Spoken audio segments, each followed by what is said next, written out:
Empecemos unidad 3.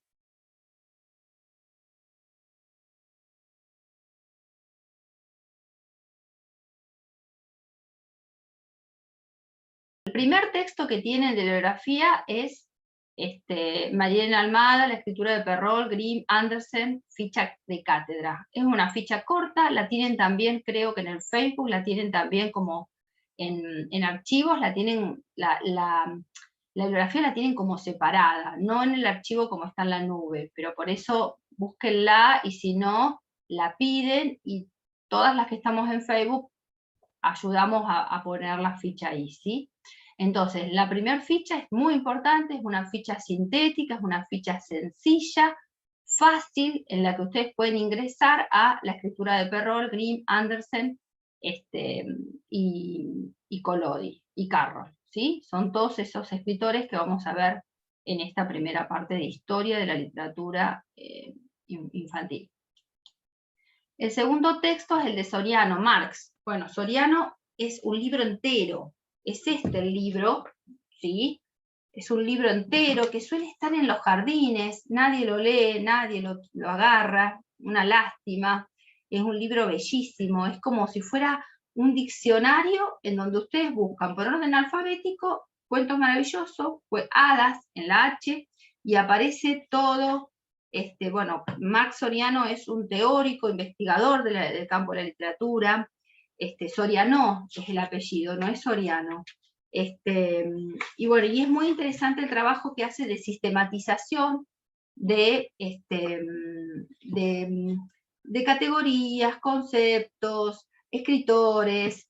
En la página 75 tienen Andersen, Hans Christian, ¿no? Toda la biografía de Christian Andersen, o de Charles Perrault, o de los hermanos Grimm, ¿sí? Acá en este libro, o en este texto que ustedes tienen subido también, no van a tener todo el libro, creo que tiene algunos capítulos, pero es solo para que vean estos escritores que tienen acá en la ficha de Almada, María Elena, ¿sí? No todo el libro. Bueno, es un libro muy interesante. No vayan a buscar, les pedimos por favor, las biografías a internet, porque ustedes buscan las biografías de los hermanos Grimm y les va a salir cualquier cosa. Vaya a saber cuántos hermanos Grimm hay en el mundo.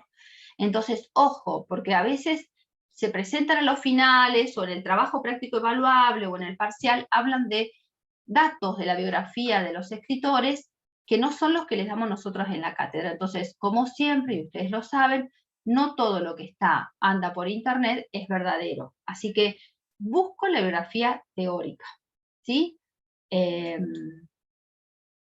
Bettelheim Bruno es otro escritor, es un, digamos, psicoanalista, va a trabajar, va a ser una de las defensas más importantes, ¿no?, que nosotras tomamos para recuperar la narración de los maravillosos. O sea, a la pregunta, ¿por qué será importante narrar cuentos maravillosos en el jardín de infantes? Bueno, allí tengo que buscar a Bettelheim. Allí tengo que buscar a Bettelheim, ¿sí?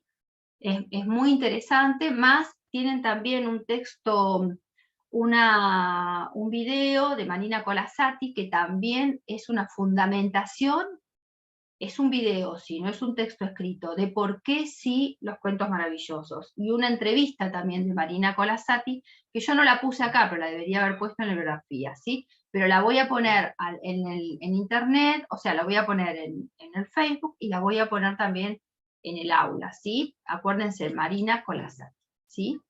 Morfología del cuento maravilloso, según Vladimir Prop, es una ficha de cátedra, esa también la vamos a trabajar, la tienen que tener leída, ¿sí?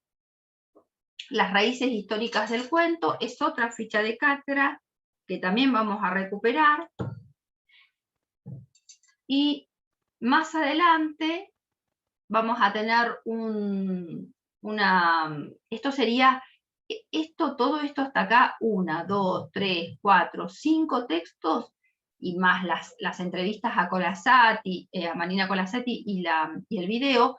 Y hay otros videos que también vamos a ver de cuentos maravillosos, más los cuentos maravillosos, son todo este gran bloque de cuentos maravillosos. Después ya viene Breve historia de una pasión argentina, o sea, acá cortamos con el maravilloso, que esto es literatura europea, y hablamos de qué pasa en nuestro país, cuál es la historia de la literatura en nuestro país. O sea que esta unidad va a estar dividida como en dos bloques. Un bloque de cuentos maravillosos que refiere a la literatura de vertiente folclórica europea, ¿sí? Otros textos como Andersen y como Carroll, el escritor de Alicia en el País de las Maravillas, y como Pinocho, ya sean escritores, no son de vertiente folclórica. Lo voy a explicar igual ahora. ¿Qué vamos a leer de Alicia? Novelas, ya no es folclore, cuento de autor. Alicia en el País de las Maravillas, ¿sí? De Lewis Carroll. Esta editorial, no cualquiera, vamos a revisar algunas otras, pero Ediciones Coligüe, ¿sí? Tienen algunos capítulos en esas 270 páginas que dicen ustedes. Y tienen también algunos capítulos de Pinocho.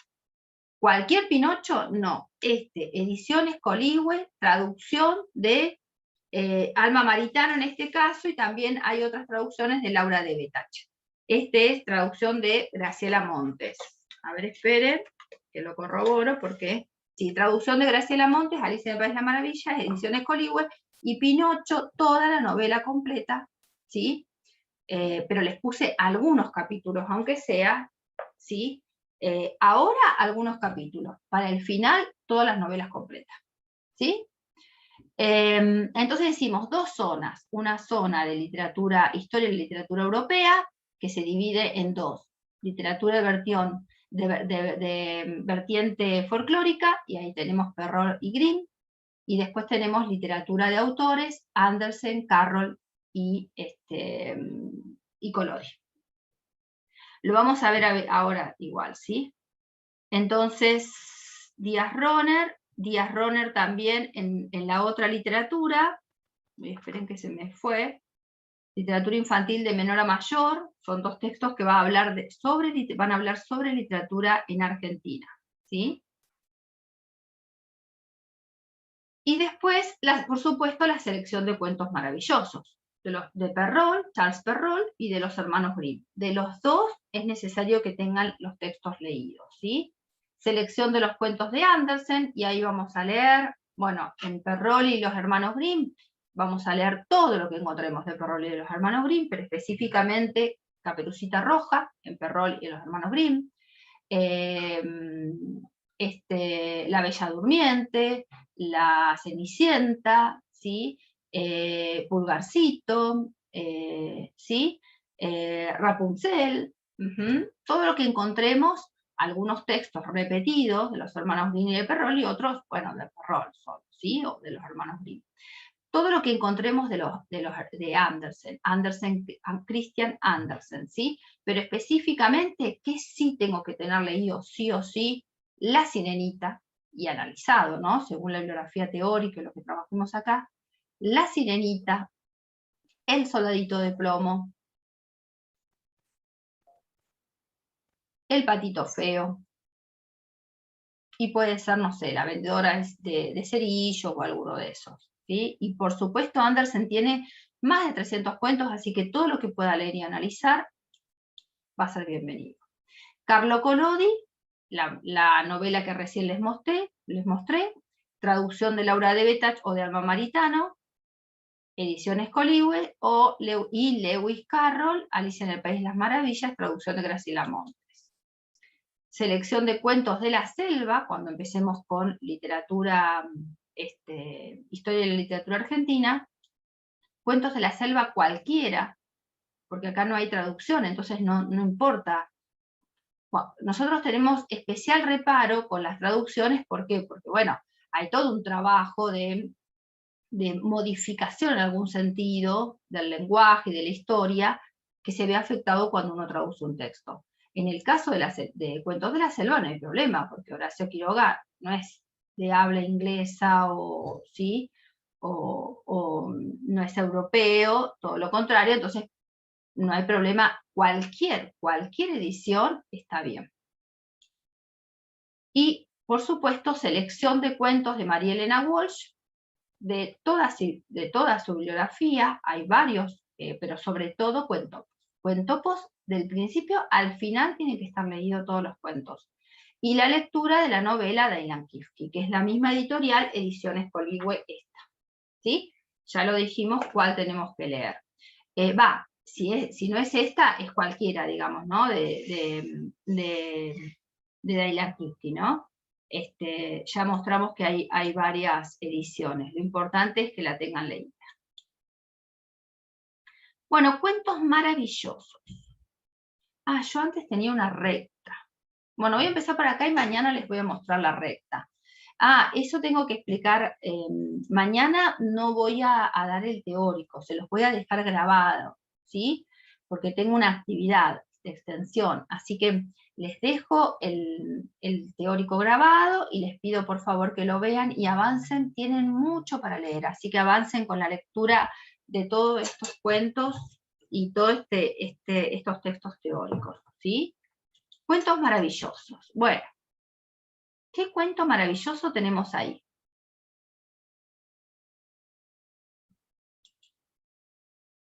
A ver si lo reconocen. Hansel y Gretel. Ajá, Hansel y Gretel. Bien. ¿Sí?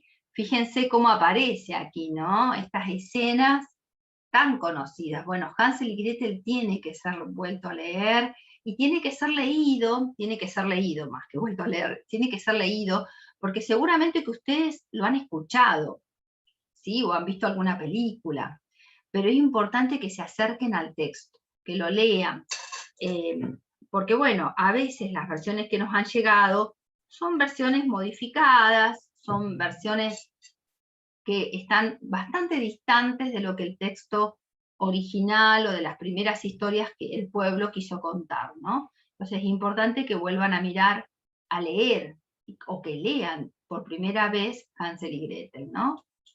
A ver, veamos acá. ¿Cuál es esta?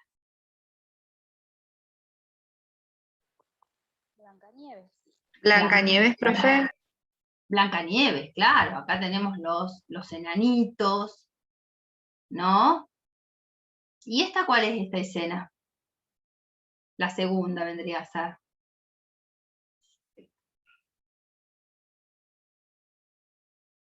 ¿Con quién está Blancanieves? ¿Sí? ¿No es la bruja mala que le está por dar la manzana? Claro, la madrastra, ¿no? La que le está convertida en una vendedora, le está por dar la manzana, ¿no? Bien, muy bien. Muy bien. ¿Y esta? Se me salió enseguida. La Bella Durmiente. Nada más ni nada menos la que ha dormido 100 años, ¿no? Y esta que está acá, este mosaico lleno de imágenes. Caperucita Roja. La tan famosa Caperucita Roja. Fíjense, todas las versiones más actuales, distintas imágenes, distintas formas de representar al lobo y a Caperucita, pero fácilmente reconocible como la historia de Caperucita, ¿no?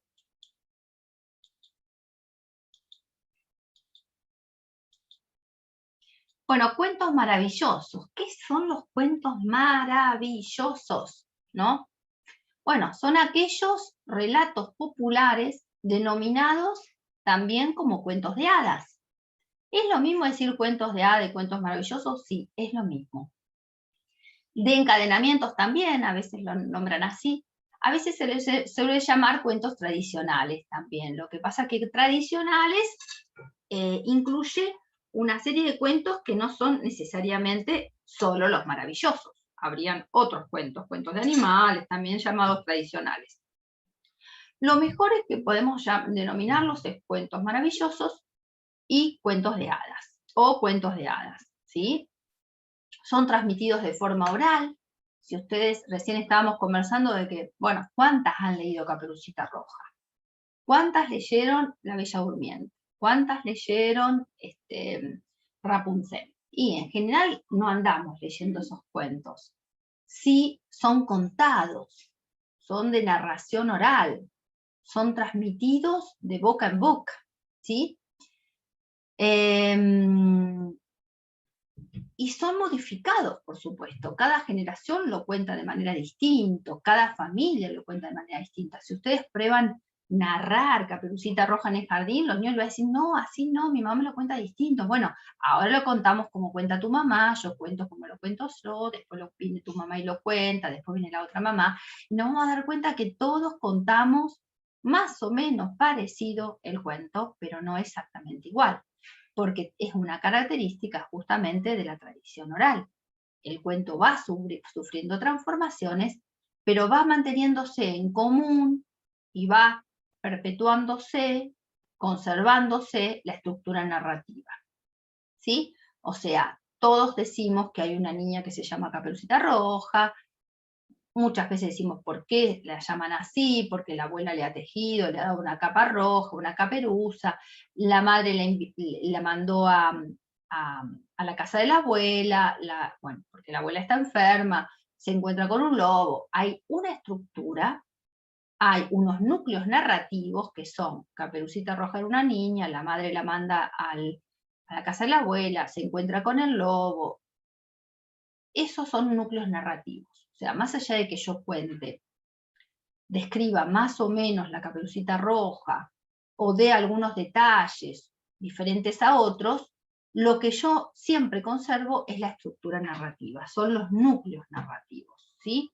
De hecho, si nosotras decimos, vamos a narrar, mañana vamos a narrar a un jardín cuentos maravillosos, bien, ¿qué tenemos solo que tenemos que tener en cuenta? ¿Tenemos que llevar libros? No. ¿Tenemos que llevar algo? No. ¿Tenemos que llevar un títere? No, no necesariamente. Podemos ir solo con nuestra voz y nuestro cuerpo. Pero sí tenemos que tener preparado, ensayado. Primero tenemos que tener muchas ganas de contar. Si no tengo ganas de contar, no hay un narrador que consiga que otros escuchen un texto, una narración, cuando no tiene ganas de narrar. De hecho, nosotras, cuando conversamos con una amiga y le queremos contar algo, la otra persona nos escucha, pero porque está en nuestro interés contarlo primero. Te quiero contar algo. Hay una intención, una necesidad genuina, que el otro entiende o la otra, y entonces ahí se produce la conversación. Y por supuesto, lo que tengo que contar, lo tengo que contar bien. Incluso en las conversaciones más espontáneas, eso que cuento, lo cuento de manera que el otro me quiera escuchar, que el otro, de manera de captar la atención del otro o de la otra. Lo mismo sucede en la narración oral, lo que pasa que el núcleo, el destinatario, las destinatarias son muchas más. Entonces, hay ciertas cuestiones que tiene que tener, ciertos elementos que tiene que tener cuidadosamente estudiado un narrador o una narradora. La voz, la mirada, el sentarse y amucharse para contar una historia. No puedo contar una historia a 1,5 metros de distancia de un niño, porque en realidad la historia tiene que ver con, la narración de historia tiene que ver con esto tan primitivo que nos ha sucedido como humanidad, ¿no? Los hombres, desde que somos hombres y mujeres, hemos contado historias. Y las hemos contado así, alrededor del fuego, haciendo una ronda, amuchados, juntos, reunidos, en donde todos y todas escuchábamos la voz de aquel narrador, narradora, que era el mejor de los narradores y narradoras, ¿no? El que merecía ser escuchado porque narraba muy bien esos textos. ¿Le pedíamos que contara una verdad? No. ¿Le pedíamos que contara algo de la realidad? Tampoco. Decíamos, ¿juzgábamos si eso que contaba era realidad o verdad o mentira? No. Del momento que empezaba el había una vez, sabíamos que éramos transportadas a otro mundo, a otro territorio, a otro mundo justamente ficcional, ¿no? El había una vez es como una puerta, una llave para entrar a ese mundo, en donde abandonamos y estamos decididos a contar una historia, ¿no? Y a escuchar una historia. Bien, o sea, acá yo les pongo la cita de Antonio Rodríguez Almodóvar porque justamente plantea la variación de los cuentos. Esos cuentos varían, por supuesto que varían, y está muy bien que varíen, pero recordemos que esas variaciones no afectan a los núcleos narrativos, ¿no? Cuando hablamos de cuentos maravillosos. Ya vamos a ver que hay otras variaciones que tienen que ver con la intertextualidad, pero eso es otra cosa y ya dejaría de ser maravilloso y folclórico. Por lo tanto, los cuentos maravillosos son folclóricos, o sea, ¿son míos?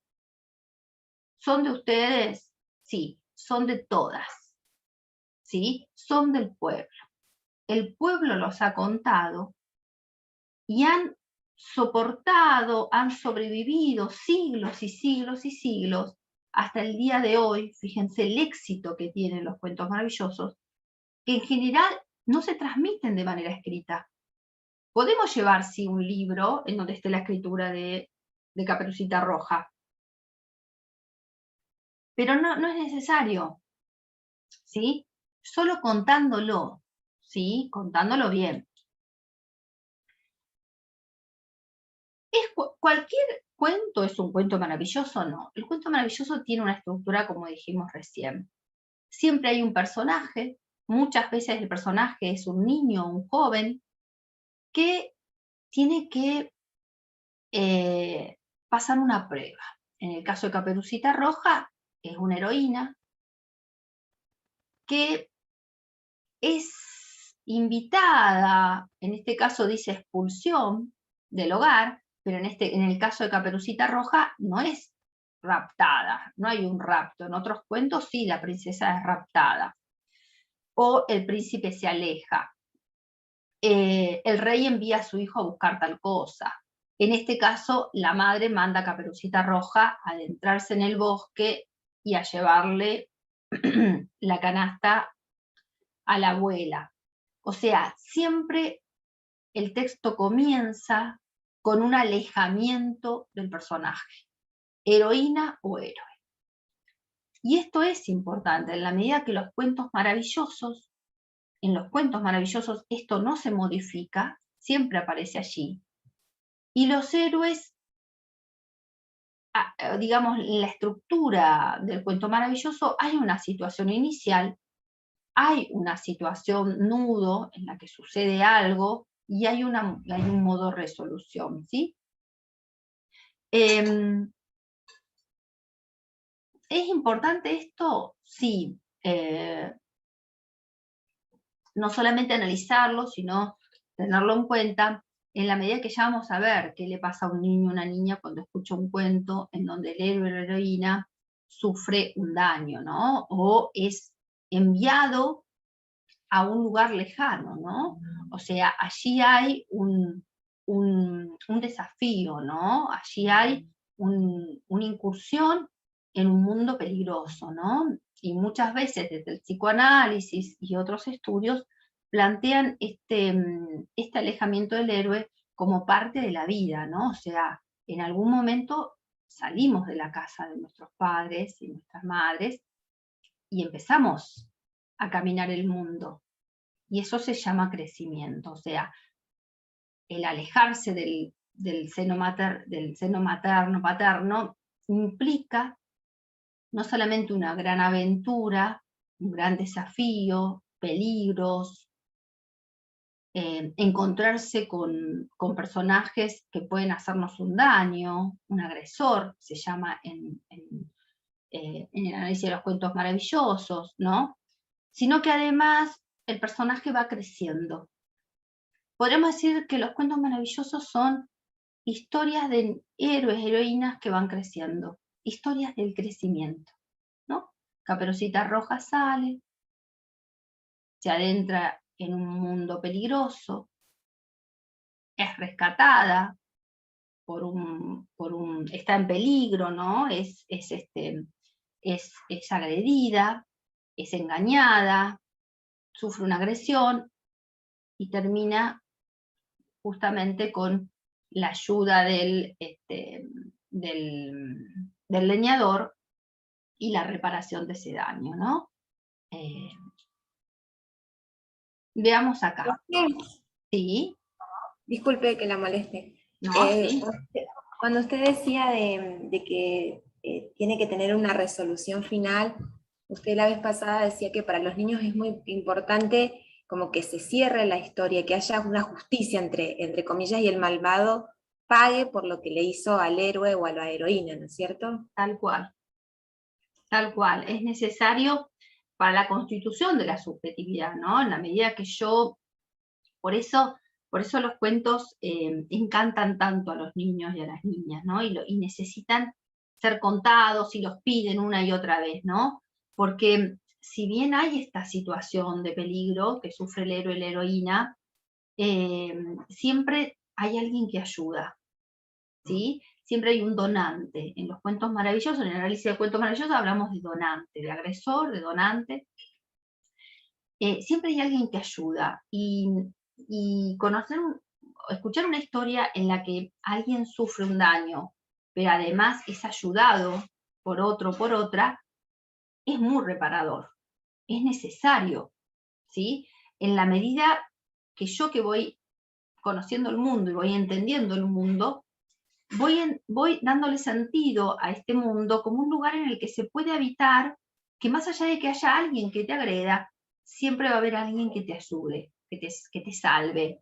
Y siempre hay un final feliz, como decía recién Estela Maris, en la medida que hay una reparación del daño y que sobre todo, hay un castigo de aquellos que fueron malhechores, ¿no? Entonces, es la justicia social, ¿no? Y esto lo van a ver también en las leyendas urbanas, lo van a ver también en las leyendas, en los cuentos populares, no solamente en el cuento maravilloso. Todo relato folclórico, en todo relato piensan en la Biblia, sino quienes son malvados la pagan, ¿sí? Piensen en los mitos griegos, quienes son malvados lo pagan. Piensen en los cuentos folclóricos, yo no sé, pienso en alguno de los cuentos que se cuentan, en donde los malhechores, los que son malvados, la pagan, ¿no? O sea, el gato con botas, por poner bueno, es un caso del cuento maravilloso, ¿no? O Pulgarcito. Quienes son malvados, las brujas, los bandidos, las madrastras, lo pagan. Las hermanastras en Cenicienta pagan ese daño. Esto es algo que Disney hizo un recorte, se metió con los maravillosos, porque Disney no era tonto, si había algo que no era tonto, no era tonto, y dijo, bueno, a ver, ¿qué tiene éxito para las infancias? ¿Qué les gustan las infancias? ¿No? Él estaba construyendo una industria. Entonces, no tuvo mejor idea, ¿sí? Peor para nosotras, mejor para su industria, que recuperar los cuentos folclóricos, los cuentos maravillosos. Y entonces hizo versiones que terminaron destruyendo el maravilloso, porque las versiones que hace Disney, por supuesto, son políticamente correctas y necesarias para este sistema político, social, comercial, digamos, ¿no? De distribución de las riquezas, y etcétera, etcétera. Entonces, lo que creó Disney fue un enlatado que borró todo esto que el pueblo contó. Claro, por supuesto, no, si es Disney no va a estar el pueblo allí contando, porque por supuesto que el pueblo, cuando habla de malhechores, también habla de relaciones de poder, y quienes son malhechores son quienes tienen el poder. Entonces, lo que está diciendo el pueblo con sus cuentos, lo que está transmitiendo, es esta necesidad de que el pueblo pueda vencer en sus historias y puedan pagar quienes han hecho mal al pueblo, ¿no? Entonces está hablando claramente de relaciones de poder y dominación, ¿no? De los más poderosos, los más grandes, contra los más chicos, contra los que menos tienen poder. Por supuesto que a Disney no le convenía este final, y modificó, achó, recortó, ¿sí?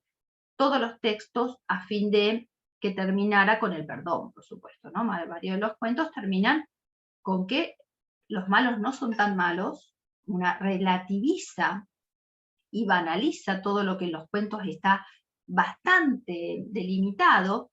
Si hay algo que encontramos en los cuentos maravillosos es que el que es malo, y la que es mala, y el que es bueno o la heroína es bueno. No hay medias tintas en el folclore, en el cuento maravilloso, ni en el folclore en general. No, las malas, no existen brujas malas que se convierten en brujas buenas.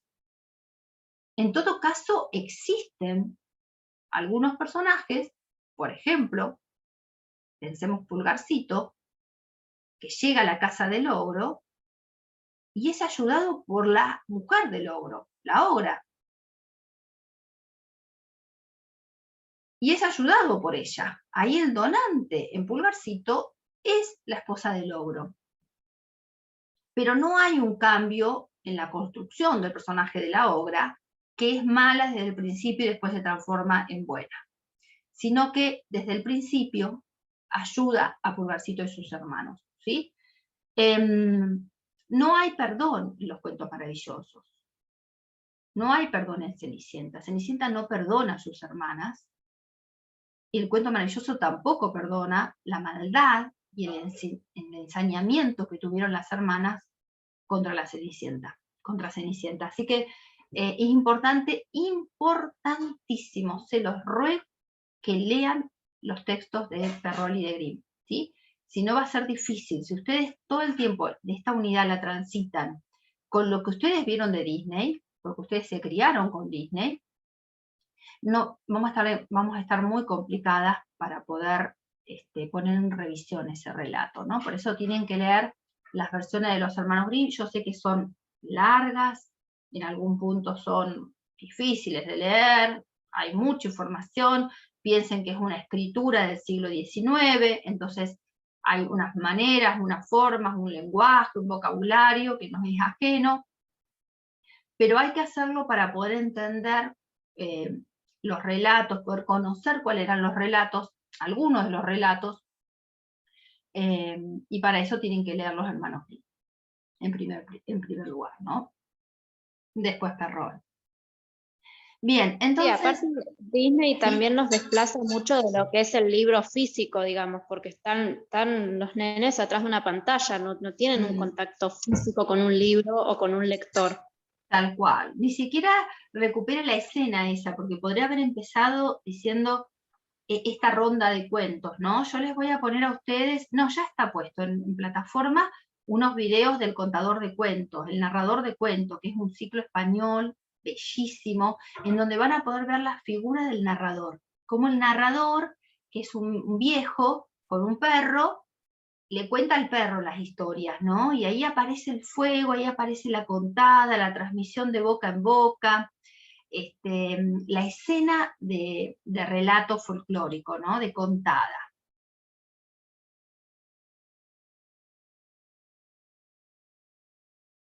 Tal cual. Sí, sí, ahí me pone Carla estos nuevos malvados que aparecen, ¿no? Como Maléfica, tal cual. Sí, sí, hay una necesidad de contar aquello que no es necesario contar, o sea, no importa cuál es la vida de Maléfica, en todo caso lo importante es atender a que para el niño lo importante es que es un ser malvado, que es un agresor, y lo importante es que haya alguien que pueda ayudar al héroe o heroína. Sí, son enlatados, no tienen nada que ver, fíjense que todo lo que hace Cruella, lo que hacen muchos de los malvados, incluso en los dibujos animados. Los dibujos animados están basados en esta estructura de los cuentos maravillosos. Siempre hay un malvado, siempre hay un héroe o heroína, y muchas veces hay una agresión. Lo que pasa es que, a ver, muchas veces los textos minimizan la maldad de los agresores. O sea, el mal, el daño. Por eso también estamos como estamos, que, uy, capaz me hizo algo terrible, pero capaz no es tan malo. Siempre estamos como romantizando esta idea de que, capaz lo hizo sin querer, capaz. Tal cual, y así tal cual. También. Sí, sí, sí. Y los niños necesitan saber que el mal es mal, no lo transfiguro y lo muestro, ay, lo empujó nada más. No, no, no. fíjense que la maldad de los cuentos maravillosos o la disminución o el daño, es una disminución real, es un daño real. 3 veces quiere asesinar la madrastra a Blancanieves. 3 veces la quiere asesinar. Y se quiere comer sus órganos.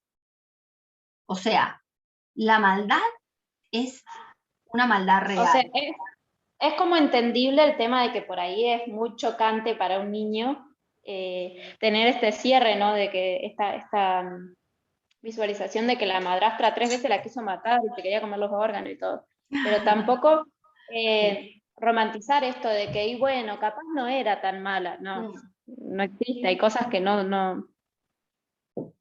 Tal cual. No, los cuentos piensen que están contados hace siglos y empiezan a ser contados cuando, bueno, ni siquiera había concepción de infancia, entonces no había por qué minimizar la crueldad de los agresores y no había una concepción de infancia, no había un niño o una niña que en algún sentido cuidar el relato y adaptarlo a ese niño o niña. Los cuentos eran contados a todos y a todas, y entre ese todos, ustedes deben haber visto muchas películas donde andan los niños allí, nadie los cuida, se salvan como pueden, no había una necesidad, digamos, una mirada que identifique a esos niños y niñas como seres distintos a los adultos y adultas. Entonces, la ronda se hacía y todos y todas estaban allí participando. Y el daño no se disminuía, no se minimizaba, y el agresor era realmente un agresor o una agresora, y por lo tanto el final siempre era un castigo severísimo, tan severo como el daño que había cometido ese agresor. Disney lo que hace es minimizar todo eso, banalizarlo al punto de esto, ¿no? De casi siempre aparece el perdón, o el malo se transforma en bueno mágicamente,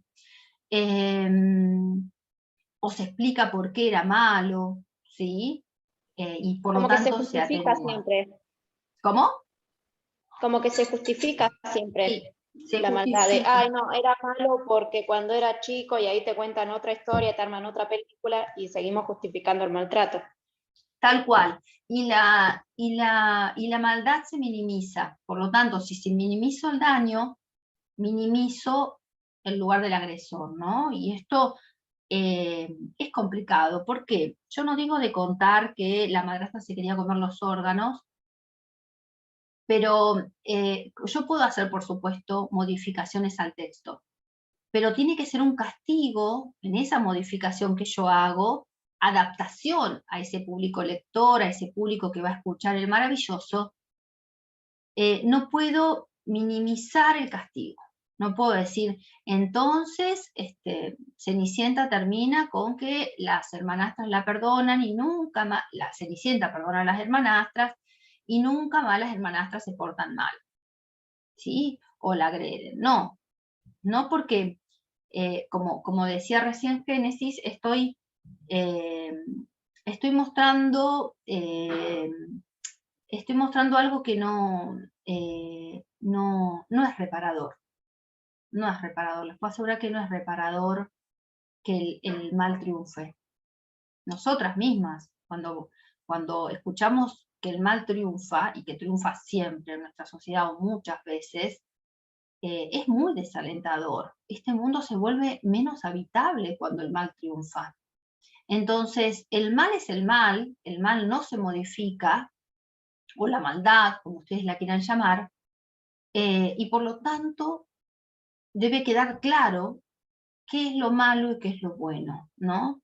Y sobre todo cuando yo me lo puedo bancar como grande que soy, porque bueno, ya soporto este mundo y tengo construido sentido sobre este mundo, pero cuando yo soy pequeña, entonces necesito saber que el mundo debe ser un lugar habitable, que la maldad es algo que se debe castigar, que siempre que me encuentro en una situación de peligro extremo, como se encuentran los personajes del cuento maravilloso, hay alguien que me pueda salvar, alguien que me pueda ayudar. y a la vez hay alguien que pueda hacerle pagar al malo o a la mala el daño. Entonces, Bettelheim va a decir, desde la constitución de la subjetividad es importantísimo crecer escuchando los cuentos maravillosos. En la medida que yo, cuando escucho los cuentos maravillosos y soy pequeña, voy entendiendo el bien y el mal, voy pudiendo darle sentido a este mundo, ¿no? Y que este mundo está lleno de maldad y de inequidad y de situaciones extremas, de peligro, ¿no? Fíjense cómo el pueblo, ¿no? Contaba que, bueno, el peligro para los niños y niñas estaba dentro del seno familiar, ¿no? Son madrastras, el padre siempre está en algún sentido ausente, ¿sí? Y son madrastras y hermanastras muchas veces la que le hacen daño, ¿sí? Porque bueno, muchas veces piensen también en la época en que se contaban, ¿no? Quien te mandaba, o sea, ¿cuál era el ritual para hacerse grande? Para hacerse un adulto, una adulta, para ser parte de la comunidad, porque los niños no eran considerados necesariamente parte de la comunidad, crecían y la mayoría no alcanzaba a una vida adulta. Entonces, ¿qué hacían los niños y las niñas? Y bueno, los padres los mandaban al bosque. Si soportaban noches, no sé, noches o días, un tiempo determinado en el bosque, y sobrevivían, se hacían adultos, adultas. Hoy hacemos un cumpleaños de 15, miren los rituales que tenemos tan diferentes para poder pensar el paso a la vida adulta. En cambio, en esas poblaciones, en esas comunidades más primitivas, que es donde nacen los cuentos maravillosos, los rituales eran otros. Por supuesto, el ritual del casamiento era un ritual importante, que tenía que ver con el hacerse adulto o adulta. Hoy tal vez no lo es, seguro que no lo es. Pero no por eso tenemos que dispararle a los cuentos maravillosos, ¿no? Dispararle en el sentido de bombardear los cuentos maravillosos, desaparecerlos de escena, no contárselo a los niños y niñas, como si el cuento maravilloso solo propiciara el casamiento.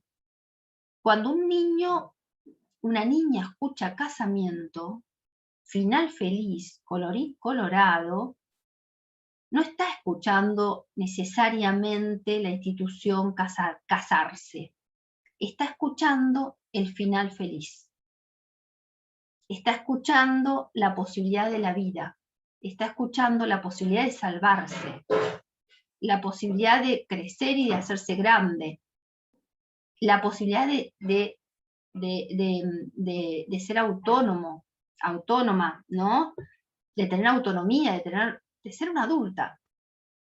Adulto para esas comunidades primitivas significaba casarse. Pero eso no significa que estamos, digamos, en algún punto propiciando el casamiento, ni tampoco, si la heroína es una mujer, justamente es una heroína, estamos pensando que sea salvada por un príncipe o un alguien.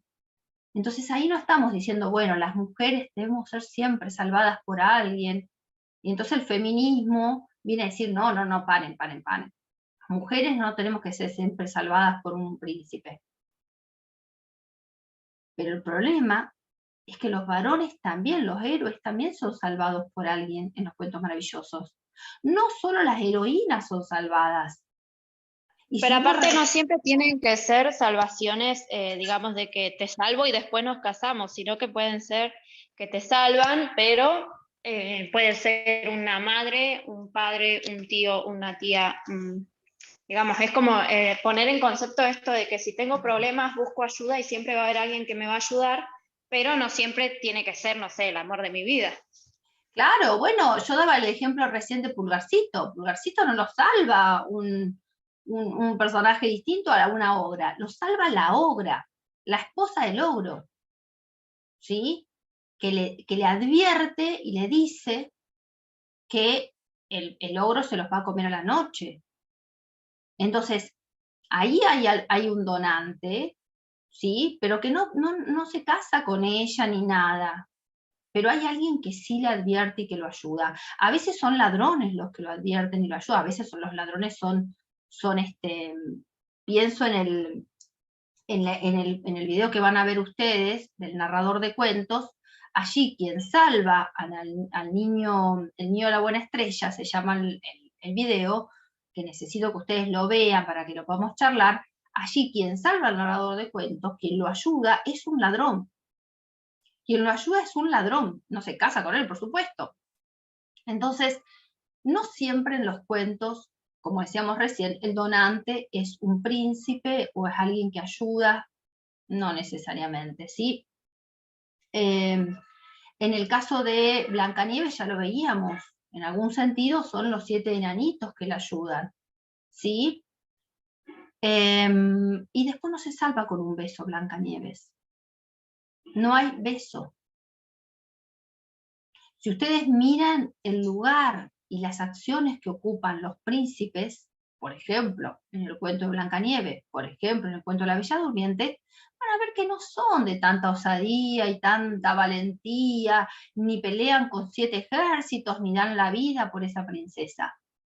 En el caso de Blancanieves, la salva un vómito, un vómito, un vómito. No hay nada menos romántico que un vómito. Fíjense, esa historia romántica, romanticona que contó Disney, que todas la conocemos, que le da un beso al príncipe y la despierta, no existe, por lo menos en Blancanieves, ¿sí? Entonces, es importante que leamos El Maravilloso, ¿sí? Y que veamos cómo aparece allí estas cuestiones, ¿no? De estructura incluso, ¿no? Entonces decíamos, lo que yo tengo que mirar en El Maravilloso es que siempre comienza con una disminución o daño. Siempre el héroe o heroína es enviado a un otro mundo, otro territorio, otro reino, otro espacio, el bosque lleno de peligro, otra ciudad. Siempre tiene que hacer algo, ¿no? Traer algo, hacer, digamos, un encargo, en el caso de Caperucita. En el caso de Pulgarcito, acuérdense Pulgarcito, si no lo leen, son el padre y la madre los llevan al bosque para abandonarlos allí, porque sufren mucha hambre, porque llega un momento, en ese momento, ¿no? Estamos hablando del siglo XVI, siglo XVII, siglo XV, las familias, la única manera de sobrevivir en las familias, para que sobrevivan los niños y niñas, era abandonarlos para que puedan crecer, hacerse adultos y poder subsistir al hambre. Entonces, el abandono de Pulgarcito y los hermanos no es otro acto que una rutina de crecimiento. Y entonces lo importante es que empieza así, con una disminución o con una disminución sobre todo. Pero que además Pulgarcito, que es siempre tan inteligente, escucha y entonces va preveniendo 3 veces la repetición, aparece allí, hasta que finalmente se encuentran abandonados en el bosque, ¿no? Entonces digo, es importante esto, cómo aparece esta idea de disminución, ¿no?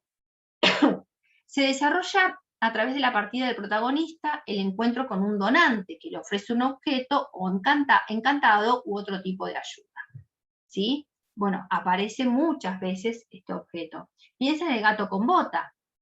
Muere el padre, a él le dan al último, como siempre hay 3 hermanos, al último le dan el gato, y el gato al final termina siendo una gran ayuda para ese personaje.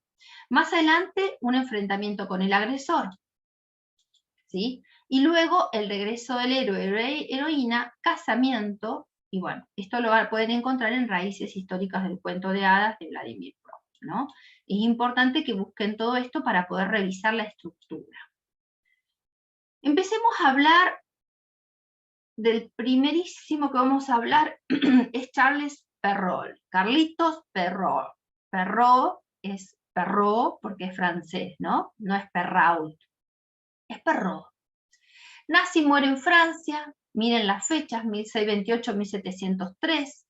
Nosotras lo ponemos como uno de los primeros en esta línea, después les voy a compartir la línea también histórica, pero eso no quiere decir que podemos hablar en la historia de la literatura infantil de 1628 como inicio, no, por supuesto. Los hombres y mujeres de que el mundo es mundo cuentan historias. Entonces no hablamos del inicio de la historia de la literatura infantil con los textos de Perrault. Mucho antes la gente contaba, cuando por supuesto no había escritura, no había imprenta, y las comunidades primitivamente alrededor del fuego contaban historias, ¿no? Bueno, un enjambre de enigmas y de contradicciones. Este es el título que justamente pone Marc Soriano sobre Perrault, ¿no? ¿Por qué un enjambre de enigmas y de contradicciones? Sí, porque hay mucho investigado sobre Perrault, pero no todo tiene una respuesta, ¿no? Muchas veces se dice que Perrault escribió los textos por una cuestión política, digamos, de manifestarse en desacuerdo con las monarquías. Pensemos que en este contexto en Francia hay un sistema monárquico, ¿no? Él por supuesto que no era un rey, pero sí estaba era quien servía a las monarquías, un pedagogo, un escritor, y entonces hay como muchas preguntas que nos podemos hacer sobre Perrault que ni siquiera en la historia de la literatura han podido ser respondidas, ¿no?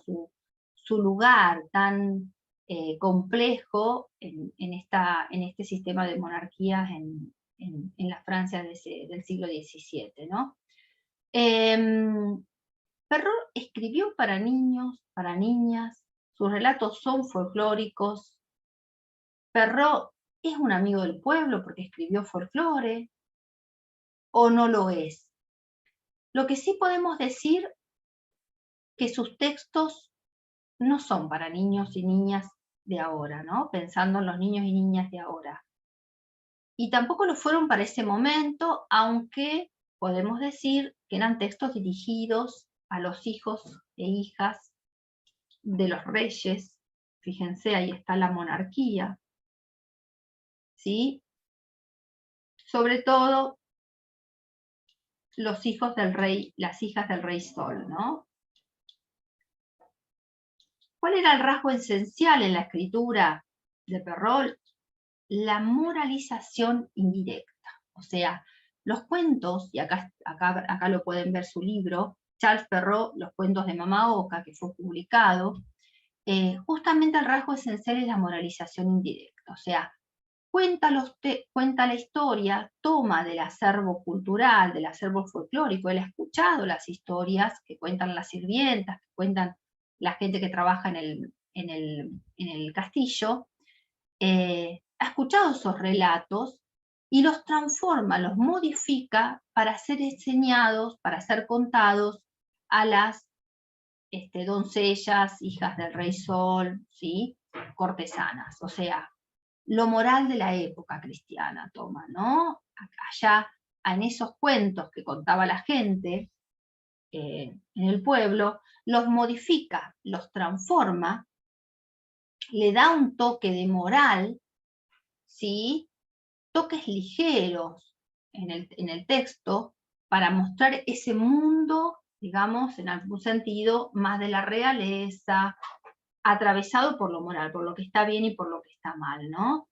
Bueno, tiene que enseñarle a esos jóvenes de la monarquía algunas cuestiones morales de su propia época, ¿no? Y lo hace a través de los cuentos. Entonces, tiene versiones de Caperucita Roja, de la Cenicienta, que es importante que ustedes lean, ¿no?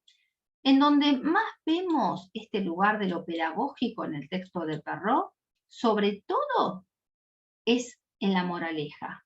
Perrault escribe los textos, fíjense, el de la Cenicienta, ¿no?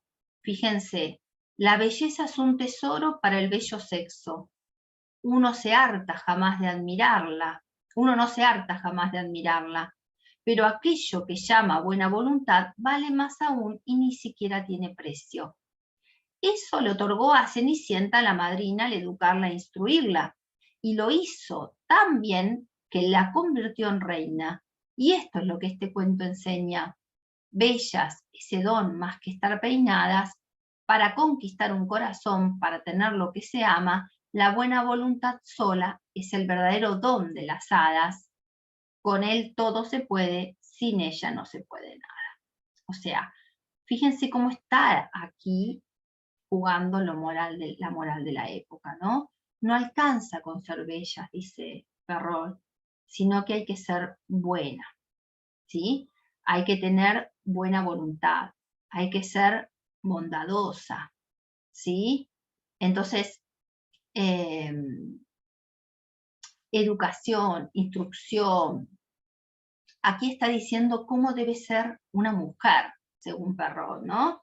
Y qué le ha dado ese personaje de la madrina, que insisto, está bueno que lean las dos versiones, la escritura de Perrault y la de los hermanos Grimm, porque en realidad el cuento no hablaba, el pueblo no hablaba de madrina, no había un personaje madrina en los cuentos, sino es la propia magia. Recordemos que la Cenicienta es una niña huérfana, al igual que Pulgarcito, que se quedan huérfanos porque los padres lo abandonan, al igual que el gato con botas, que el personaje se queda huérfano porque el padre muere, al igual que Blancanieves, que se muere la madre y tiene una madrastra. Fíjense, los personajes hablan de una orfandad, son huérfanos y huérfanas. Acuérdense que para un niño, una niña, la mayor seguridad en el mundo, el objeto más deseado, de amor más deseado y necesario cuando una es pequeña, es el padre y la madre, y sobre todo la madre. Fíjense cómo en los cuentos maravillosos, los personajes, héroes, heroínas, son huérfanos de madre y padre, o muchas veces solo de madre, ¿no? Pero el padre está ausente, y entonces aparece allí la figura de la madrastra. Es ventajoso, sin duda, tener ingenio, coraje, buena cuna y buen sentido y talentos semejantes que se reciben del cielo, pero por mucho que sean para medrar, serán vanos sin padrinos ni madrinos que los hagan valer algo, ¿no? O sea, dos moralejas a falta de una. Ustedes saben lo que es una moraleja, ¿no? Tiene que ver con una valoración pedagógica, ¿no? Una intención de mostrar, de resumir en algún sentido el texto y circunscribirlo desde una lectura única a una enseñanza de un valor, una norma, de una manera de ser socialmente aceptada, ¿no? Entonces, por eso decimos que en los textos de Perrault es fuerte el valor pedagógico, ¿no? Fíjense que decíamos recién, los personajes son huérfanos y huérfanas, y entonces en el caso de Cenicienta, los hermanos Grimm van a ver una gran diferencia, ¿no? Cómo Cenicienta, los hermanos Grimm, no tienen la ayuda de una madrina, sino quien la ayuda es su madre que ha muerto. Quien la ayuda es su madre que ha muerto, ella va a la tumba de su mamá, y allí, digamos, la naturaleza, que esto también tiene que ver con dónde está la magia para los pueblos originales, ¿no? Originarios, ¿no? Los pueblos antiguos. La magia no está necesariamente en una varita mágica y una madrina como la construyó Disney, ¿no? Y como aparece fuerte en Perrault, sino que la magia está en la propia naturaleza. Varita, vara es un sinónimo de rama. Es una rama que tiene poderes, una rama que te salva. Fíjense que muchas veces decimos que en la naturaleza está el poder, ¿no? Aparece una piedra que es mágica, aparece un árbol que te da sombra, y que te ayude, que te salva del calor, o sea, los elementos de la naturaleza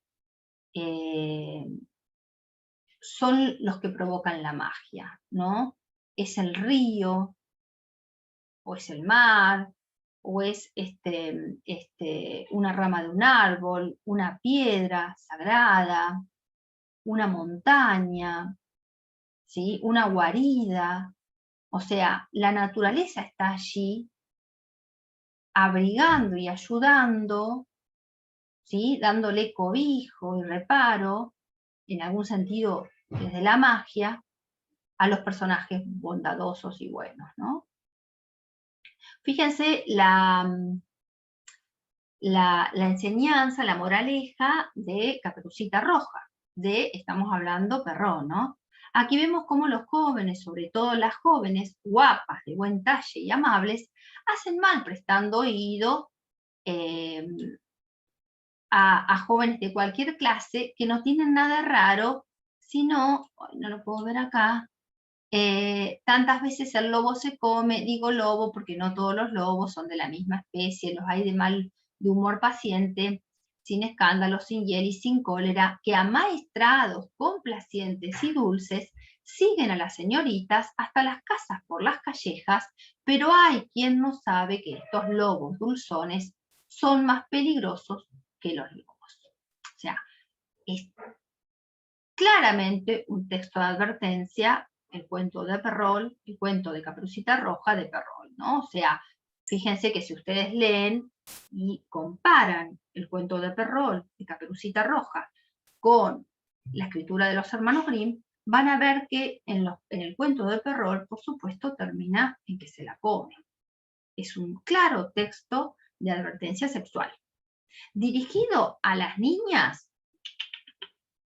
o sí, pero bueno, eran las niñas de esa época del siglo XVII, o sea, ustedes saben que las niñas en el siglo XVI, XVII, XV, a los 8 años ya contraían matrimonio con quienes decidían sus padres, entonces ahí hay una concepción distinta de una niña de 8 años que hoy puede ser, digamos, podemos tener enfrente para narrarle el cuento. Entonces, hoy tenemos una concepción de infancia y, por supuesto, el texto no puede de ninguna manera ser un texto que enseñe, menos una advertencia sexual. No hay posibilidades de enseñar a una niña una advertencia sexual en la medida que una niña no va a iniciarse sexualmente a esa edad. O sea, el texto de Perrault no tiene sentido que aparezca en esta sociedad, en la medida que el público lector ha cambiado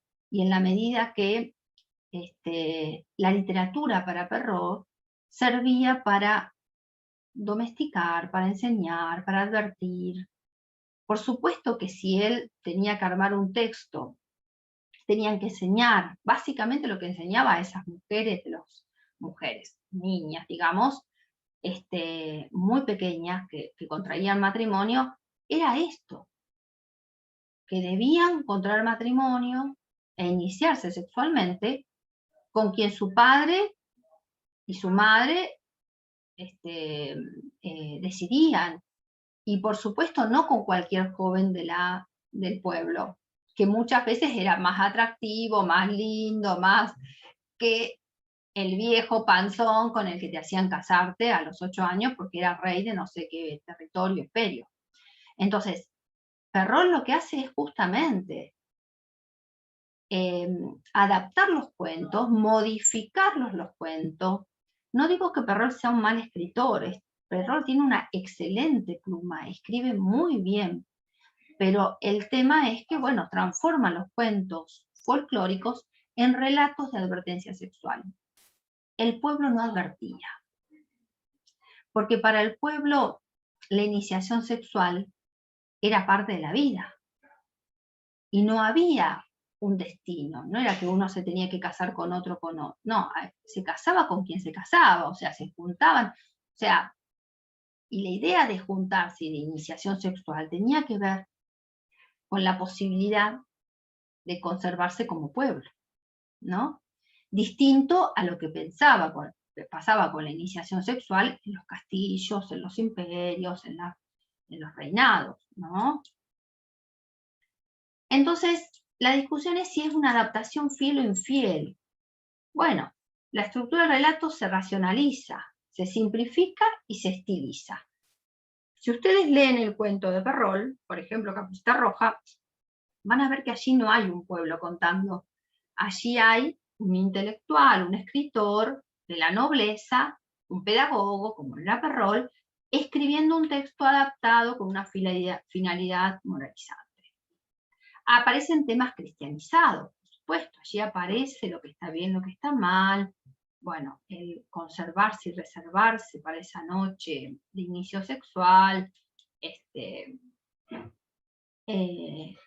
el castigo, bueno, el castigo es propio del cristianismo, ¿no? No inventa los relatos que escribe Perrault, bueno, esto es importante, no inventa los relatos, los toma del acervo cultural, pero eso no significa que los tome fiel, de manera fiel, sino que toma de la materia folclórica y los modifica, ¿no? Es evidente la calidad del narrador de los cuentos de mi madre La Boca, pero no nos sirve para poder, digamos, llevar al nivel inicial en la medida que ese público lector al que escribía Perrault, digamos, no es el público que tenemos niños y niñas de 5 años, ¿no? Aquí aparecen algunas imágenes propias de los textos de Perrault, ¿no?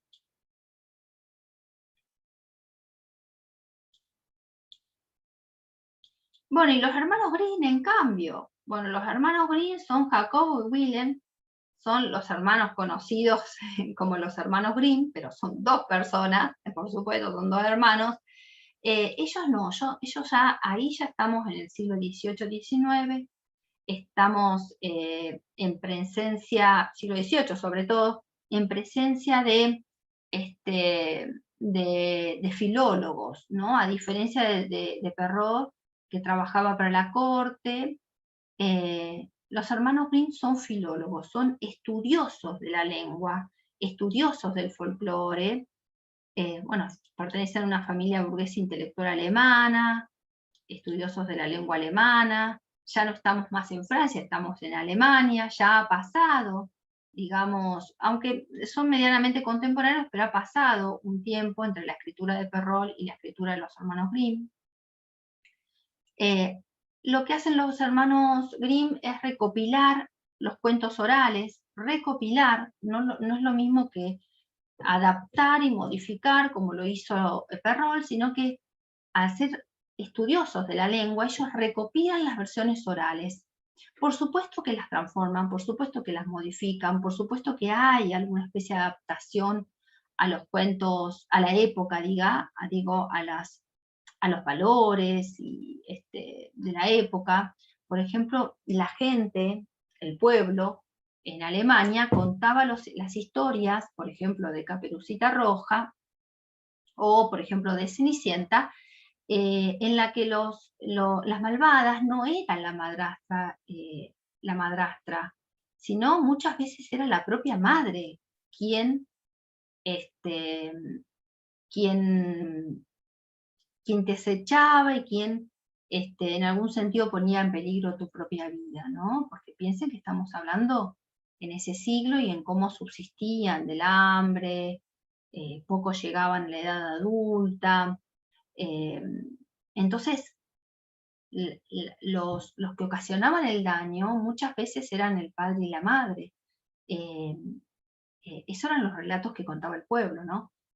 Cuando los hermanos Grimm hacen toda su recopilación, van haciendo cambios, porque bueno, escriben, publican en Cuentos para los niños y para el hogar, en 1812, fíjense, ya estamos en el siglo XIX, y esos cuentos en algún sentido tienen algunas modificaciones propias de la época, ¿no? Porque bueno, lo hacen en un tiempo en el que Alemania,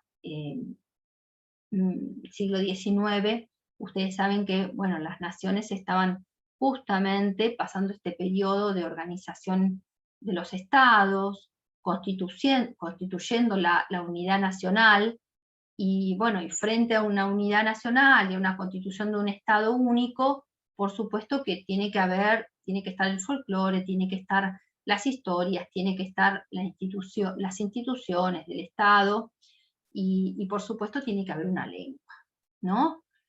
Como plantea Slack, que lo deben haber leído en historia, para que un Estado sea Estado tiene que tener un territorio y una lengua. Bueno, en Alemania sucedía esto también, entonces los hermanos Grimm son estudiosos de la lengua, y parte de la lengua alemana era transmitida a través de los cuentos maravillosos, ¿no? Por eso su importancia de recopilar estos cuentos, que era a través de donde se contaban las historias y las tradiciones. Hacen algunas modificaciones, por supuesto que las hacen, sobre todo pensando en que lo que están, en algún sentido, construyendo, digamos, y estableciendo, es como la lengua alemana de ese país, y las historias y tradiciones. Entonces, en este sentido, cuidaron de que sean textos más dirigidos hacia un público lector niño, ¿sí? Entonces, modificaron en algún sentido los textos, ¿no? Sacando algunas escenas como más virulentas, algunos cambios de quiénes eran los malhechores, y las que hacían daño a los que provocaban el daño a los héroes y heroínas, ¿no? No estaría en algún sentido para los hermanos Grimm bien visto que los cuentos folclóricos de Alemania, en los cuentos folclóricos apareciera que las madres se querían comer a los hijos, ¿no? O querían provocarles la muerte. Entonces, desde estos lugares más, incluso lo que se considera correctamente político, los textos sufrieron algunas modificaciones, pero así todos son las mejores versiones, las versiones que nosotras recuperamos como importantes en la medida que son versiones que respetan en muchos sentidos lo que han contado los pueblos, ¿no? Fieles entonces, decimos, al espíritu de los temas, y conservan los hallazgos lingüísticos, ¿no? Las onomatopeyas, la imaginería de los cuentos contados por el pueblo alemán, ¿sí? Se traducen por primera vez al español en 1879, bueno, fíjense acá, pleno siglo, más de mitad del siglo XIX, ¿no? Acá tenemos los hermanos Grimm. Es importante, les ponemos nosotras, comparar los relatos de los hermanos Grimm con Perrault. Por ejemplo, comparar Caperucita Roja, comparar Cenicienta, comparar Blancanieves. Es muy importante para reparar en qué zonas se modifican. Si pensamos que los hermanos Grimm han sido más fieles a los relatos folclóricos, bueno, ¿qué modificaciones ha hecho entonces Perrault para convertir a esos textos en textos más pedagogizantes, con un valor más pedagógico? ¿Sí? Ahí les pongo, fíjense cómo aparecen allí los relatos. Ese es un texto bellísimo, es un libro que aparece una gran recopilación hermosa de todos los cuentos de los hermanos Grimm, ¿no? Suele estar en las librerías, es muy, muy, muy caro, y bueno, en algún momento si tienen algún dinero o alguien les hace un regalo, pídanlo porque es hermoso leer los cuentos de los hermanos Grimm. Por supuesto que yo, maestra, lo leeré y después haré la adaptación, digamos, en algún sentido, para poder narrarlo. O sea, ¿qué voy a leer de todo eso? Pues eso está escrito en el siglo XIX, y voy a contar los núcleos narrativos, ¿no? Lo que aparece, lo que más se mantiene, lo que no se modifica, y todo lo otro que yo quiera agregar, ¿no? Bueno, Hans Christian, faltó una R ahí, me parece, Andersen. Bueno, Andersen es el primer escritor de cuentos para niños. ¿Sí? El primer escritor de cuentos para niños. Acá, con Andersen, hacemos un salto, o sea, trabajamos Perrault, trabajamos los hermanos Grimm, son los dos textos, o sea, son hasta allí, hasta los hermanos Grimm, decimos que vamos a estudiar, estamos estudiando la historia de la literatura, de los cuentos, digamos, o la historia de la literatura con vertiente folclórica. Así, ahí encontramos el inicio de la literatura. ¿Cómo empieza la literatura infantil a constituirse como literatura infantil? Bueno, marcábamos siglo XVII, siglo XVIII, siglo XIX, con Perrault y Andersen, y por supuesto esta primera literatura infantil, como no podía ser de otra manera, era la literatura resultante del diálogo con la literatura folclórica. O sea, la literatura infantil nace pegada, recuperando a la literatura folclórica. Los primeros textos que podemos reconocer como destinados a un público lector infantil son los textos que contaban los pueblos. ¿Sí? Y entonces allí tenemos a los hermanos Grimm, que no inventaron sus textos, que no inventaron historias, que no eran escritores de literatura, que solo recopilaron el acervo folclórico de esa Alemania del siglo XIX.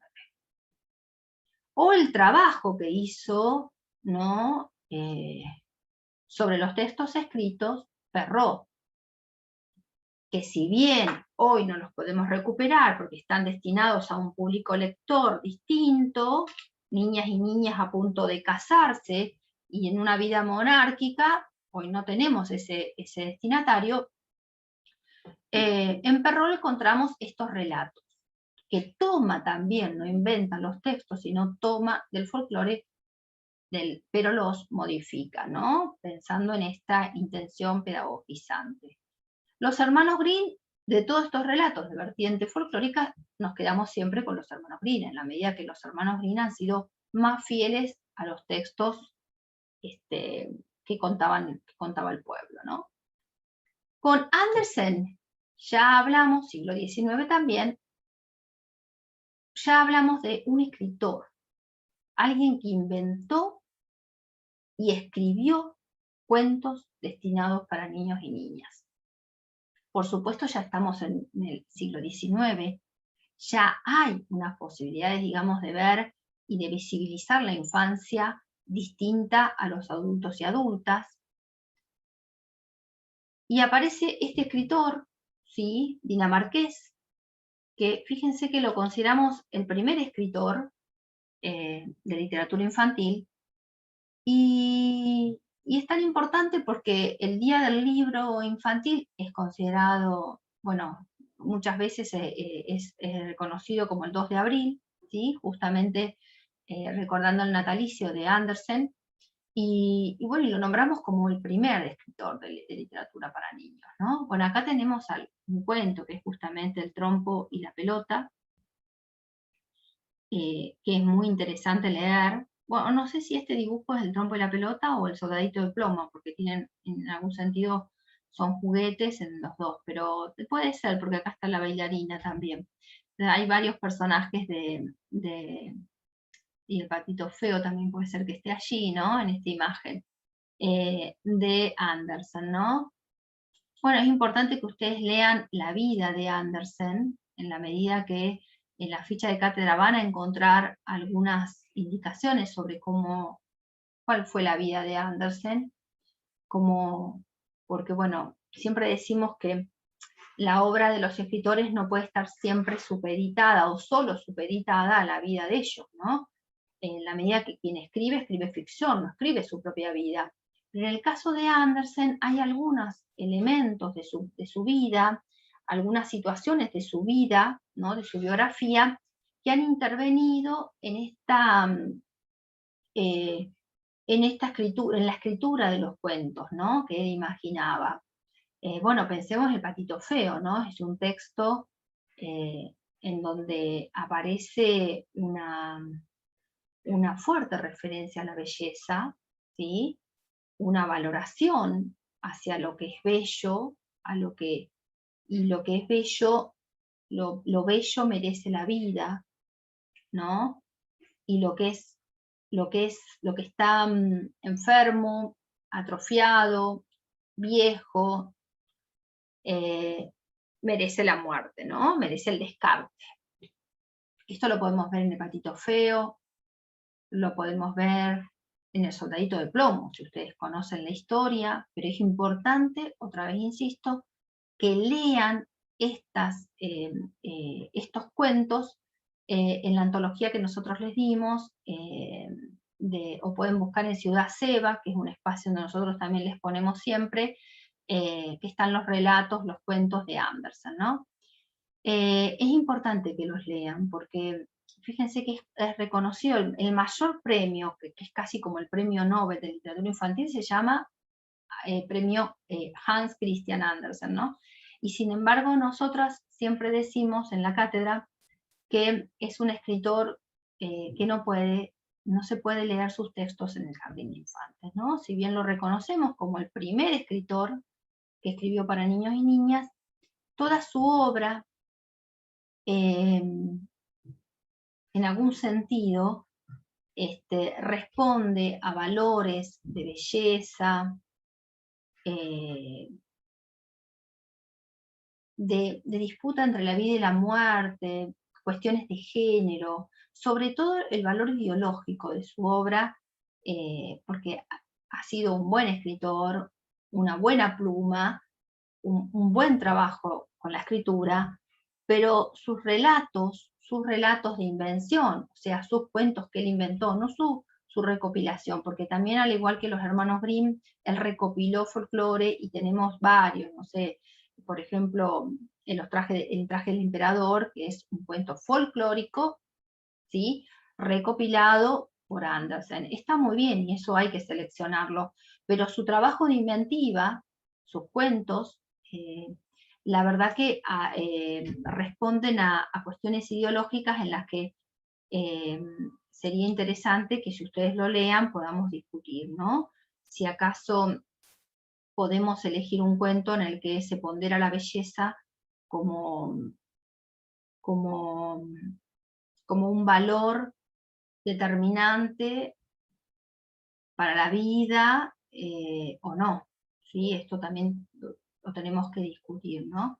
Pero bueno, es importante que ustedes lo lean. Piensen que las únicas versiones que nosotros conocemos, o que ustedes conocen de La Sirenita, El Patito Feo, La Vendedora de Fósforo, El Soldadito de Plomo, son versiones todas contadas por Disney, en la que otra vez se banaliza, se modifican los textos, se recortan los textos, de tal manera que dejan de ser esos textos. En el caso de La Sirenita, hay toda una ponderación de lo romántico, como decían antes las chicas, la Maris y Génesis, que aparece lo romántico, ¿no? Sabemos cómo es muchos de las propuestas que ha hecho Disney, ¿no? Y esa romantización hace que en todo caso se termine como diluyendo en algún sentido, o queda como más implícito el valor de la belleza y la necesidad. Aunque en La Sirenita está claro, ¿no? La Sirenita muere por amor, y entonces habría que revisar si nosotras en todo caso queremos acercar a los niños y a las niñas de esta época un texto en donde una mujer se autoflagele de tal manera que pierda su vida por el amor de alguien que encima de un hombre que no es correspondido. Entonces, ¿es importante que ustedes lean La Sirenita? Sí. ¿Es importante que lean El Patito Feo? Sí. El Soldadito de Plomos también. Es muy importante porque tiene que construir criterios para decir, esto sí se puede leer, esto sí se puede narrar, esto sí se puede recopilar, y esto no, por cuestiones, en este caso, puramente ideológicas. Hay jardines que se llaman La Sirenita. jardines de infantes. Hay jardines que se llaman El patito feo, jardines de infantes. O sea, hay mucho desconocimiento sobre estos textos, al punto de que al contar estos textos, en realidad se desconoce que se está transmitiendo ciertos valores que habría que ponerlos en revisión, sobre todo en esta época en la que estamos viviendo, ¿no? Entonces, en algún sentido, o en muchos sentidos, Andersen no es un escritor que nosotras podamos recuperar en una antología para el nivel inicial, ¿no? Una sala de 5. Acá está su famoso patito feo, ¿no? Pero bueno, insisto que es importantísimo que ustedes lean los textos de Andersen, ¿sí? Bueno, ahí ya les pongo algo de la filosofía. Bueno, Andersen pertenecía a la escuela romántica, del romanticismo, y bueno, y aparecían todas sus ideas cristianas. Ya hablamos sobre este lugar de cómo la religión intervino en estas primeras, y sigue interviniendo en algún sentido, pero bueno, intervino en muchas de las escrituras, ¿no? Como institución que estaba allí atravesando el campo de lo literario, ¿no? Entonces, la filosofía de Andersen estaba totalmente atravesada y tenía como eje las ideas cristianas, el bien o el mal. Bueno, ustedes deben conocer el lugar de las mujeres en la Biblia, ¿no? El lugar del dolor, del sufrimiento, ¿sí? De la pertenencia a los hombres, etcétera, etcétera, ¿no? Todas estas ideas de mujer están allí en La Sirenita, ¿no? Ideas cristianas. Hay una dimensión de la ética, ¿no? De lo que está bien, de lo que está mal, de lo que se considera, atravesado también por la religión, por supuesto, ¿no? Y por los valores de la época, en donde las mujeres, por supuesto, eran un apéndice del hombre, entonces debían hasta perder su vida para conquistar a ese hombre, ¿no? La idea de fatalidad y de muerte presente en la obra, o sea, el patito feo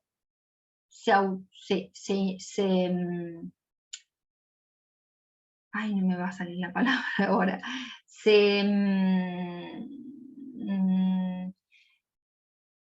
se ofrece su cuerpo, se inmola, si hay una inmolación ahí, hay un ponerse frente a las balas para que las balas me maten, y nada más ni nada menos por tener fealdad, por ser feo.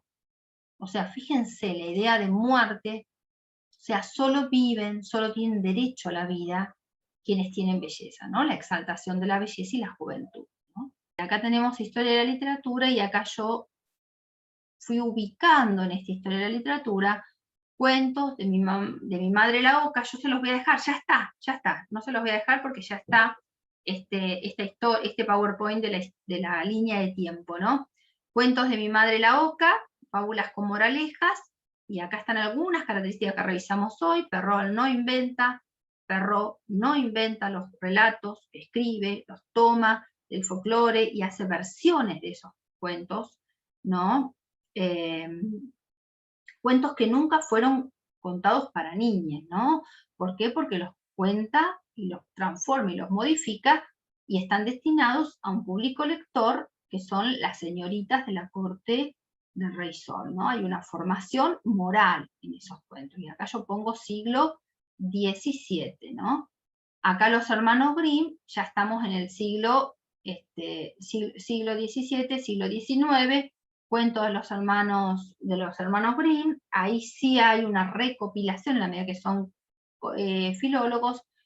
Cuentos del hogar, se llaman los cuentos de los hermanos Grimm, que publican, y conservan ellos todos los rasgos característicos de la narración oral. Aunque hay algunas modificaciones, la estructura del texto son fieles a esos relatos, ¿no? Sus versiones son las recomendadas, son las que nosotras recomendamos. Tenemos Andersen, bueno, acá ustedes van a continuar, esto lo vamos a ver la semana que viene, Andersen, Carroll y Collodi. Pero es importante que por ahora vayan leyendo Perrault y Grimm y hagan la comparación. Van a tener un práctico sobre todo con estos dos, ¿no? Perrault y Grimm. Por eso es importante que tomen Caperucita Roja, Blancanieves, La Bella Durmiente, Pulgarcito, todo lo que más puedan leer sobre Perrault y Green, y los que encuentren similares, por ejemplo tenemos Caperucita, Cenicienta, vayan, digamos, en algún sentido comparando, ¿no? La semana que viene les voy a pedir que lean Andersen. Bueno, Andersen también, lo dejo ya para que lo lean, porque ya expliqué algunas cuestiones. Tienen las fichas de cátedra, tienen el texto de la literatura para niños y jóvenes de Marcio Soriano, y van a leer allí El Patito Feo, La Vendedora de Cerillos, ¿qué otra cosa más dije? Bueno, me olvidé ahora, La Vendedora de Cerillos, La Sirenita, ¿sí? Y El Soldadito de Plomos. Todo eso, ¿dónde lo encuentran? En Ciudad Seba, ¿sí? ciudadseba.com, ponen Andersen y están todos los cuentos, y también están muchos de los cuentos ahí en Facebook también, y creo que en la plataforma también, o sea, en esa unidad que está en la nube. Carroll es, bueno, es el escritor de Alicia en el País de las Maravillas. A partir de Carroll, de Andersen vendría a ser, ya hablamos de escritores. Escritores que tienen autoría y que escriben para un público lector niños. Perrault y Green hablamos de versiones de cuentos con vertiente folclórica, porque toman del folclore. Uno la modifica como Perrault y la adapta a ese público lector, señoritas de la corte del Rey Sol, y los hermanos Green son más fieles a los relatos, pero Perrault y los hermanos Green son de vertiente folclórica. Andersen, Carroll y Collodi son cuentos ya de autoría, y estamos hablando de los primeros escritos para niños y niñas, aunque hay mucho más, ¿no? Pero estamos tomando como ejemplo eso. Otros autores, bueno, acá siguen la lista, son textos que muchas veces ustedes no lo van a ver porque los leen los chicos más de primaria. Robinson Crusoe, que los deben recordar, Los viajes de Gulliver en Irlanda, Inglaterra, La isla del tesoro en Escocia, ¿sí? El extraño caso del Dr. Jekyll y Mr. Hyde, El diablo en la botella, bueno, todos con Stevenson. Acá tenemos Defoe, Swift, y acá tenemos Verne con El viaje al centro de la Tierra, ¿sí? En Francia, y Mark Twain con Las aventuras de Huckleberry Finn y Las aventuras de Tom Sawyer, que son de Estados Unidos, ¿sí? Ya todo esto siglo XIX y esto siglo XVIII, ¿no? Pero bueno, ya acá tenemos un público lector más grande, digamos, son niños y niñas que puedan leer novelas. Y luego sigue la línea histórica con la literatura, digamos, con la línea histórica de la literatura de la historia en el caso de Argentina, ¿sí? Hasta ahí